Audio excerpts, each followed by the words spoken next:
भेड़ चराते चराते नजीम को काफी समय बीत जाता है। एक दिन नजीम अपने आप को शीशे में देखता है तो वो बूढ़ा हो गया था। वो अपनी दाढ़ी को देखकर रोने लगता है। तभी शेख शीशे को तोड़ देता है। नजीम टूटे हुए शीशे से अपनी दाढ़ी बनाने की कोशिश करता है लेकिन नहीं बना पाता और बहुत खूंट खूंट कर रोने लगता है और वहाँ से भागने का डिसाइड करता है। नजीम भागते हुए एक चट्टान पर पहुँच जाता है। तभी उसकी नजर गिद्ध के झुंड पर पड़ती है जो किसी को नोच कर खा रहे थे। नजीम को दूर से कुछ दिखाई नहीं दे रहा था तो वो पास जाकर देखता है तो वहीं बूढ़ा आदमी था जो भेड़ चराया करता था। तभी उसके ऊपर जंगली गिद्ध हमला कर देते हैं। नजीम कपड़े से उन्हें भगाने की कोशिश करता है लेकिन वह नहीं भाग रहे थे और नजीम को बहुत ही बेरहमी से नोचने लगते हैं। फिर नजीम किसी तरह से उनसे दूर चले जाता है। अब अगली सुबह नजीम भेड़ चराने जाता है। वो देखता है कि उसके आसपास कोई नहीं था और वो वहाँ से भागने लगता है। तभी सभी भेड़ बकरी जोरों जोरों से चिल्लाने लगती हैं जिससे शेख नजीम को भागते हुए दिख जाता है। शेख उठ पर बैठकर नजीम का पीछा करने लगता है। नजीब अपना पूरा दम लगाकर भाग रहा था। तभी शेख गोली से नजीम पर हमला कर देता है। किस्मत से गोली नजीम के बगल से निकल जाती है। नजीम शेख को देखकर घबरा जाता है। शेख बड़े ही बेरहमी से नजीम के दोनों पैर तोड़ देता है। नजीम बेचारा चिल्लाता रह जाता है लेकिन शेख उस पर थोड़ा भी रहम नहीं करता और उसे भेड़ के साथ बांध देता है। अब अगली सुबह नजीम बहुत सी भेड़ को लेकर रेगिस्तान में चराने जाता है। तभी नजीम देखता है कि वहाँ पर बहुत तेज तूफान आने वाला होता है। नजीम सभी भेड़ों को लेकर सुरक्षित जगह पर ले जाने लगता है। तभी जोरों से बर्फ की बरसात होने लगती है। नजीम किसी तरह से सारी भेड़ों को एक चट्टान के नीचे लेकर आ जाता है। उसे भूख लगने पर वो अपने जेब से रोटी को निकालता है। सभी भेड़ों को भूखे देखकर रोटी को भेड़ों को खावाने लगता है और बची हुए रोटी को खुद खाता है। तभी चट्टान के अंदर नजीम को एक गुफा दिखती है। नजीम उस गुफा से होते हुए दूसरी ओर निकलता है जहाँ कोई गाना गा रहा होता है। तभी नजीम की नजर किसी पर पड़ती है। वो कोई नहीं बल्कि नजीम का दोस्त हकीम हो। वो दोनों एक दूसरे को पाकर बहुत रोते हैं। बेचारे हकीम की हालत भी नजीम की तरह हो गई थी। हकीम रोते हुए कहता है, भैया हम मर जाएंगे यही, लेकिन यहाँ से कभी नहीं भाग पाएंगे। वो दोनों एक दूसरे से बातें करते हैं कि कितने साल बीत गए लेकिन उन्हें कुछ नहीं पता। हकीम अपने शेख की आवाज सुनकर जाने लगता है और कहता है, भैया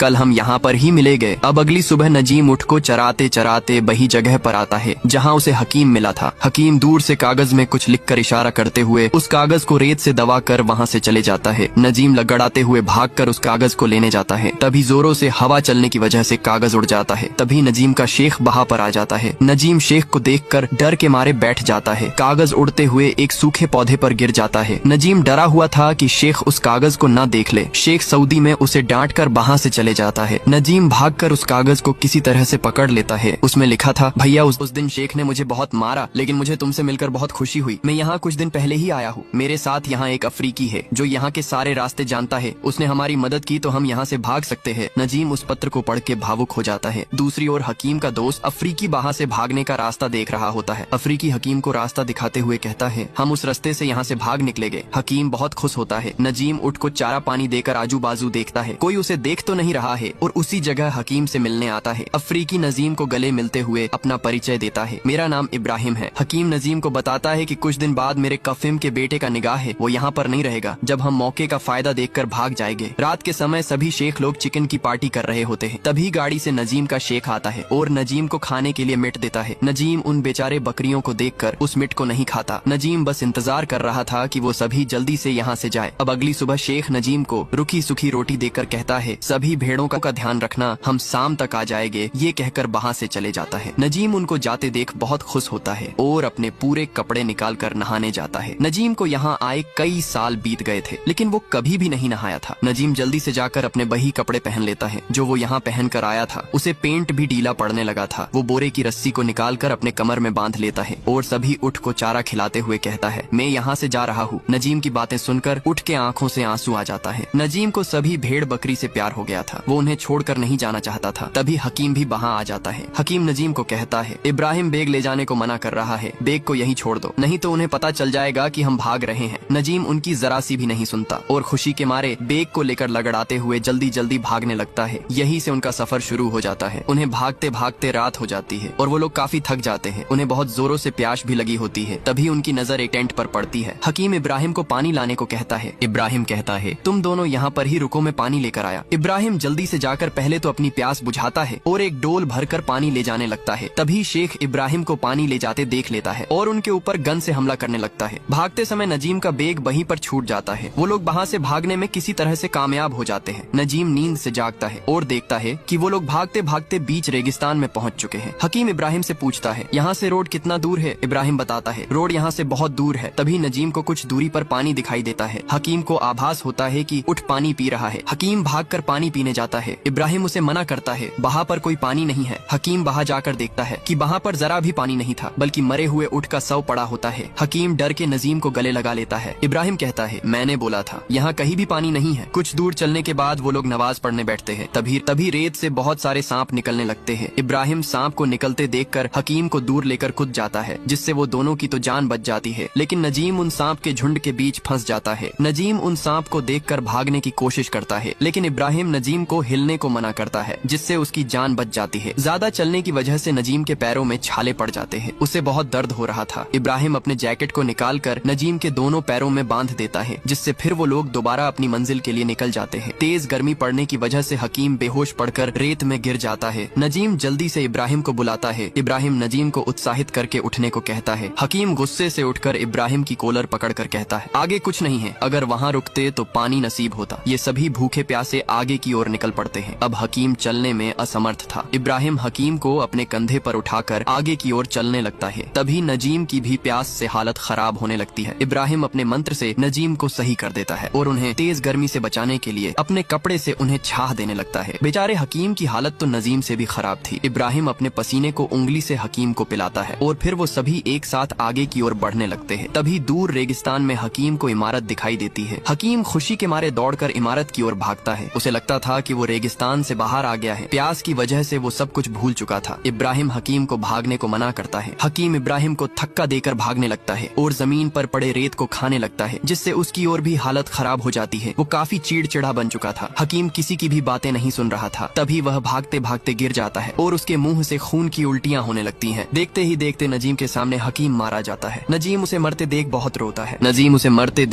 रोता है और इब्राहिम से कहता है, उसे बचाओ। लेकिन बीच रेगिस्तान में इब्राहिम कुछ नहीं कर सकता था। तभी हकीम दूर से हाथ ऊंचा करता है। नजीम भागकर हकीम के पास जाता है, लेकिन उसके जाने से पहले हकीम दम तोड़ देता है। तभी इब्राहिम के पैरों तले जमीन हिलने लगती है। इब्राहिम भागकर देखने जाता है तो दूर से रेतीला तूफान आ रहा होता है। इब्राहिम भागकर नजीम को पकड़कर वहाँ से चलने को कहता है। नजीम हकीम को छोड़कर जाने को राजी नहीं था, लेकिन किसी तरह इब्राहिम उसे ले जाने लगता है। तूफान भी उनके काफी नजदीक आ गया था, लेकिन इब्राहिम किसी तरह से नजीम को बचाने में लगा हुआ था। वो नजीम को अपने कंधे पर उठाकर भागने लगता है। तभी इब्राहिम का पैर रेत में धंसने से वो जमीन पर गिर जाता है और दोनों रेत के बीच में फंस जाते हैं। रेतीले तूफान से उनकी जान भी जा सकती थी, लेकिन वह किसी तरह से डटे रहे और थोड़ी ही देर में रेतीला तूफान वहाँ से चले जाता है। नजीम बेचारा हकीम की यादों में गुमसुम बैठा होता है। इब्राहिम हकीम को समझाता है कि तुम इसी तरह हार मान जाओगे तो अपने परिवार से कैसे मिलोगे, और नजीम को अपने साथ लेकर आगे की ओर बढ़ने लगता है। तभी प्यास की वजह से नजीम चक्कर खाकर गिर जाता है। नजीम के पैरों में बांधा कपड़ा फट चुका था, जिससे नजीम को काफी दर्द हो रहा था। इब्राहिम अपने जूते को निकालकर नजीम को पहना देता है। तभी इब्राहिम की नजर छिपकली पर पड़ती है। इब्राहिम नजीम से कहता है, देखो इस छिपकली को, इसका मतलब यही कहीं पानी है। इब्राहिम छिपकली के पीछे जाने लगता है। तभी नजीम भी इब्राहिम के साथ